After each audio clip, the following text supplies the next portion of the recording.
জৈব বালাইনাশক। বিভিন্ন ফসলের ক্ষতিকর পোকা দমনে এ বালাইনাশক ব্যবহারে সুফল পাওয়া যাচ্ছে বলে জানান কৃষকরা। কুষ্টিয়া প্রতিনিধি নূর আলম দুলালের রিপোর্ট।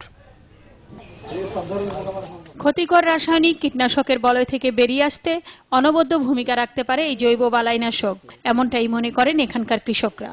আতা গাছের পাতার রস দিয়ে তৈরি এই জৈব বালাইনাশক ব্যবহৃত হচ্ছে পাট, সবজি সহ বিভিন্ন ফসলে। এতদিন আমার কদু থাকতো না, জালি সব পয়সা যেত, নষ্ট হয়ে যেত, কিন্তু এখন আল্লাহর মধ্যে দেখেন এই 20 সপ্তাহখানেক দিয়ে কদুর জালি এখন কিন্তু থাকছে। লাল শাক, ভেন্ডি, ঢেঁড়স, বেগুন, পাট ইত্যাদিতে ব্যবহার করি। বিভিন্ন সবজিকে ব্যবহার করে 100% সফলতা লাভ করি। বেশি টাকা খরচ করেও যখন রাসায়নিক কীটনাশক দিয়ে ফসলের পোকা দমন করা যাচ্ছিল না, তখন আতা পাতার রসের এই বালাইনাশক বেশ কাজে দিচ্ছে বলে জানান কৃষকরা। আমি নিজে সেটা ব্যবহার করি, আমাদের সহকারী হাকিম ভাই সেটা তৈরি করে, সে সফল হয়। তৈরি করার পরে সেটা ব্যবহার করার পর দেখা যায় যে অতি সহজে পোকা মাকড় নিধন করা সম্ভব হচ্ছে। এটা আমাদের ফসলের কোনো ক্ষতি করছে না। 8 থেকে 10 মিনিট পরে লেদা পোকা বা এই ধরনের অনেক বিষ ক্রিয়া জাতীয় পোকাগুলো মারা যায়।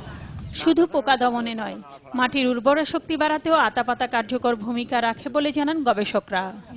জৈব বালাইনাশক এখন হচ্ছে সময়ের দাবি এবং প্রেক্ষিত বিবেচনায় কৃষকের জন্য, মাটির জন্য, ফসলের জন্য এবং আপামর মানুষের জন্য সহজেই আমরা ফসল সুন্দর স্বাস্থ্যসম্মত ফসল তৈরি করতে পারবো।